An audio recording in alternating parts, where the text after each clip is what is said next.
नमस्ते everyone, welcome to आईटस official YouTube channel. और आज हम लोग एक्सरसाइज 2.3 को शुरू करने वाले हैं और उसके पहले सवाल को देख रहे हैं आज हम लोग। तो चलिए देखते हैं क्वेश्चन नंबर 1 में है क्या और उसको सॉल्व कैसे करना है। क्या कहता है क्वेश्चन नंबर 1?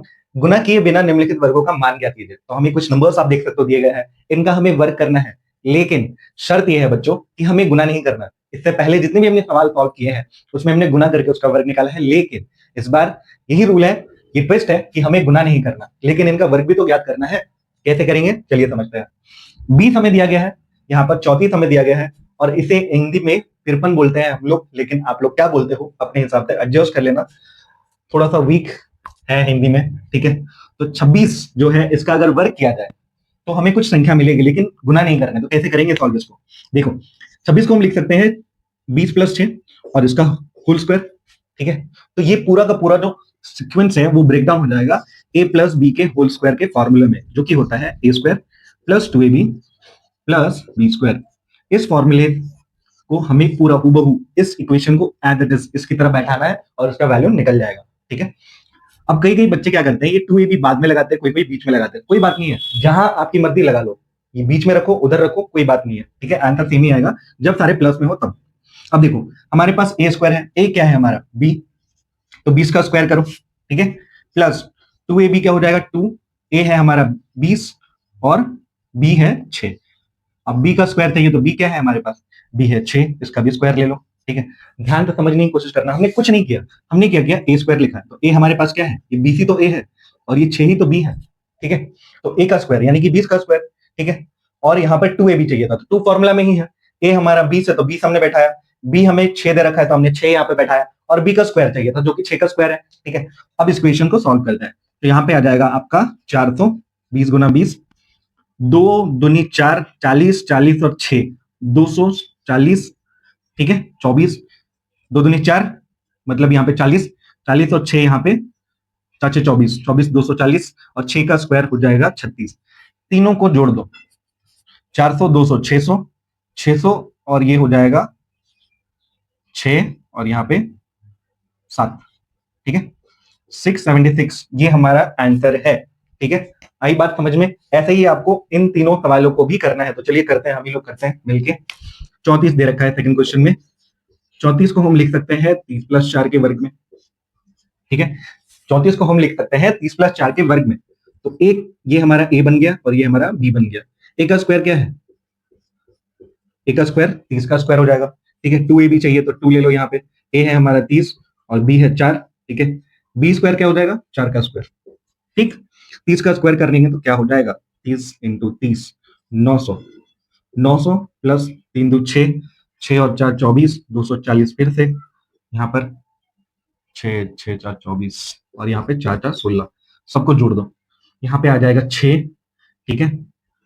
6 और यहाँ पे 6 3 3 और यहाँ पर 11, 1136 आया, ठीक है।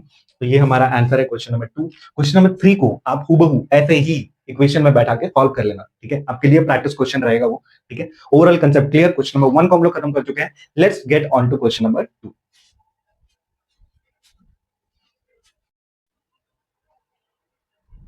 देखो अब बारी है इन तीनों सवालों को उसी ढंग से करने की जिस ढंग से हमने पहले एग्जांपल्स को समझा, बेसिक जो लॉजिक है उसको समझा। चलिए करते हैं। 23 का वर्ग हमें निकालना है, तो 23 से 23 को गुना करोगे तो आ जाएगा 529, ठीक है। 529। 15 का वर्ग करो, 15 का वर्ग करोगे आ जाएगा 225, ठीक है। 19 का वर्ग करोगे तो आएगा 361। अब ये जो संख्याएं हैं भैया, हमें पता करना है कि कौन सी दो क्रमागत संख्याएं हैं। वो तो छोटी संख्याएं थी, 6 सॉरी 5, हमारे पास और कौन सी संख्या थी 7, ठीक है। हमारे पास एक और संख्या थी 9 11 13, ये सारी छोटी संख्याएं हैं, हमारा दिमाग चल जाएगा। लेकिन ये संख्याएं बड़ी वाली हैं, थोड़ा सा कैलकुलेशन तो करना बनता है। तो कैसे? हमें पता है कि वो इक्वेशन की पहली जो संख्या होगी वो क्या होगी, x, और जो दूसरी संख्या होगी क्या होगी, x+1, सॉरी x+1, ठीक है। x से एक ज्यादा। तो ये इसी इक्वेशन को इस्तेमाल करके हम इस क्वेश्चन को सॉल्व कर लेंगे। तो 529 तो एज इट इज यहीं पे रह जाएगा, x और x जुड़ जाएंगे, क्या हो जाएगा 2x और प्लस में 1, ठीक है। 2x को यहीं पे रखो, 529 से -1 कर दो, ये 1 इधर प्लस में था इधर आया तो माइनस हो गया, ये हो गया तुम्हारा 528, ये हो जाएगा 2x। x is equals to 528/2, इसको काटो, दो दो चार, दो छः 12, दो चार 8। एक्स की जो वैल्यू है भैया वो क्या आई, वो आई हमारी 264। तो एक्स अगर 264 है तो उसके बाद वाली दो संख्या होगी वो क्या होगी, 265। यानी कि इन दोनों को अगर जोड़ा जाएगा तो हमें मिलेगा 529। जो दो क्रमागत संख्याओं की हम लोग बात कर रहे थे जिनको जोड़कर ये संख्या 529 आएगी, वो है 264 और 265। ठीक है, थोड़ा सा बना के लिख देना। ठीक, अब बारी है 225 की। 225 में भी सेम इक्वेशन हमें लगाना है। हमें पता है कि पहली जो संख्या होगी वो x होगी, क्योंकि हमें नहीं पता वो कौन सी संख्या है, और जो दूसरी संख्या होगी x+1 होगी, यानी कि x से एक ज्यादा। तो 225 बराबर x और x हो जाएगा यहाँ पे 2x, यहाँ पे प्लस में 1। अब 225 इज इक्वल, सॉरी ये माइनस इधर आ जाएगा, -1 इज इक्वल्स टू 2x। अब 225 जो है 224 हो जाएगा यहाँ पर, और बराबर में 2x। ठीक है, 224 बटे 2 बराबर x। काटो, 2 1 2, 2 1 2, 2 2 4, यानी कि x का जो वैल्यू है वो आया 112। तो अगर x 112 है तो y क्या हो जाएगा, सॉरी x+1 क्या हो जाएगा, x+1 हो जाएगा 113। ठीक, यही तो हमें पता करना था। कौन सी दो क्रमागत संख्या है भैया जिनको जोड़कर 225 आए, तो वो संख्याएं हैं 112 और 113। ठीक, लास्ट जो हमारे पास संख्या बची है वो है 361। सेम इक्वेशन, इस बार आपको कोई दिक्कत नहीं आएगी क्योंकि आप लोग दो सवाल पहले से ही समझ चुके हो। तो 361, इसमें भी क्या करेंगे, डायरेक्ट हम लोग बैठा देंगे 2x+1। अब 361 -1 इज इक्वल्स टू 2x, यहाँ पे आ जाएगा 360 is equals to 2x। x is equals to 360 बटे 2, यहाँ पे आंसर आएगा 1 2 8, दोनों 18 और 0। ठीक है, तो x का वैल्यू जो है वो आया 190, और यहाँ पर दूसरी जो संख्या आएगी वो होगी 191।